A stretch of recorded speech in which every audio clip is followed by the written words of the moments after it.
So real quick, I just wanted to bring this to your guys' attention. Something that I came across a couple weeks ago that was very interesting. And although this is not a new type of neural network, it's been around for a couple of years at this point, the way that it's being applied is actually novel, right?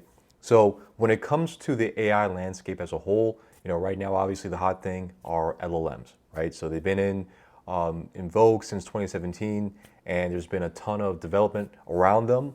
However, there's basically two camps when it comes to the development and the further enhancement of LLMs. So this group believes that LLMs by themselves will be able to be scaled up all the way to a fully autonomous system, to where you can get it to the point to where you're not having to sort of sit down and babysit it.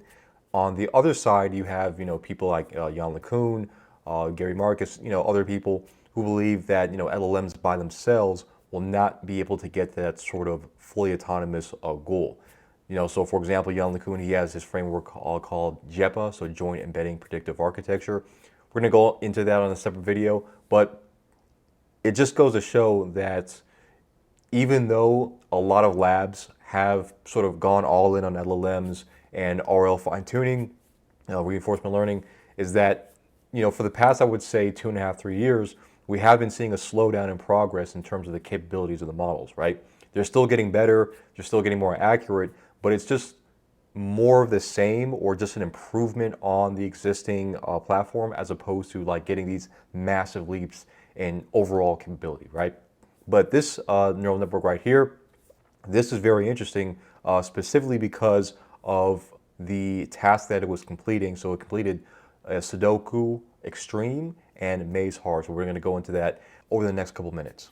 So I actually posted about this on Instagram about a day and a half ago, and I specifically called out and said, hey, there were a couple of LLMs that were being compared to these other kinds of models, and it was not able to complete the task given, right?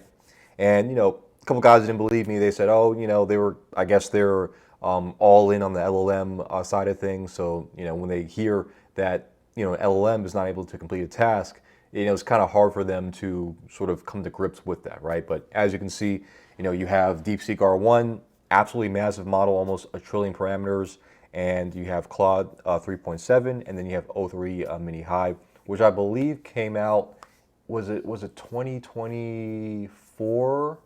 I think it was like either 2023 or 2024. Can't remember 100%. But again, as you can see, none of those models got any sort of progress done on the maze pathfinding task, right? And it's not as if that they can't do the pathfinding task at all, right? Because that, again, if you actually look closely, it does say that this is actually set at a specific difficulty level, so 110 and above. So I'm assuming below that it can at least get somewhere, but again, when you crank up the difficulty to that specific threshold, it's not able to complete the task, right? Now, as you can see with these other models, you have the hierarchical reasoning model, you have the tiny recursive model, which is augmented with the attention mechanism, and then also with a multi-layer perceptron.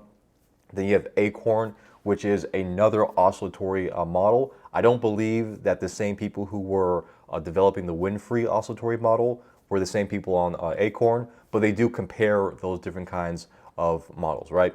So the thing that stands out to me is the fact that, even though Acorn is an oscillatory model itself, only got about a 36% accuracy on the task, while the Winfree oscillatory model got 76 to 80%, which is really solid. And then on top of that, the actual parameter count is not even 1 million. I mean, that's pretty incredible. Now, I do know the main limitation with the Winfree oscillatory model is the fact that even though it is very parameter efficient, it still does take quite a lot of hardware to actually train this from scratch. So I believe, I'm going to double check a little bit later in the video, but they did have to use either 3 to 4 H100s or something at least a little bit more powerful than that. And for those who aren't aware, an H100 is a pretty expensive GPU.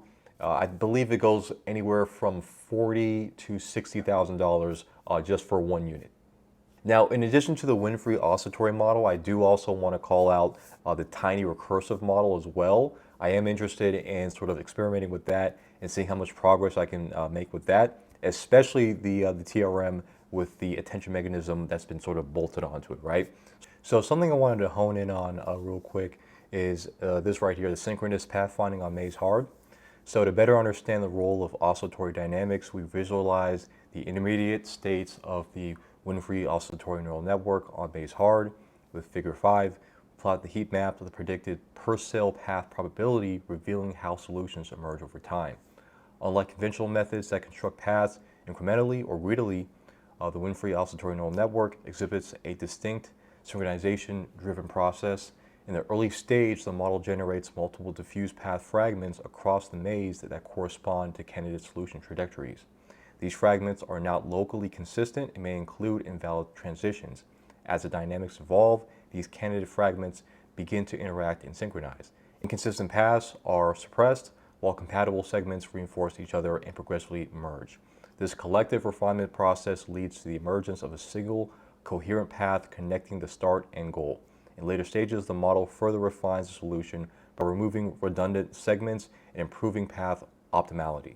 So in the next video, I am going to go over the basics of oscillatory neural networks. I know that not a lot of people are really familiar with them, and especially when it comes to applying the oscillatory neural network in this kind of way. So with the Sudoku and the maze pathfinding, I believe this is the first paper that applies this specific variant of oscillatory neural networks to those tasks.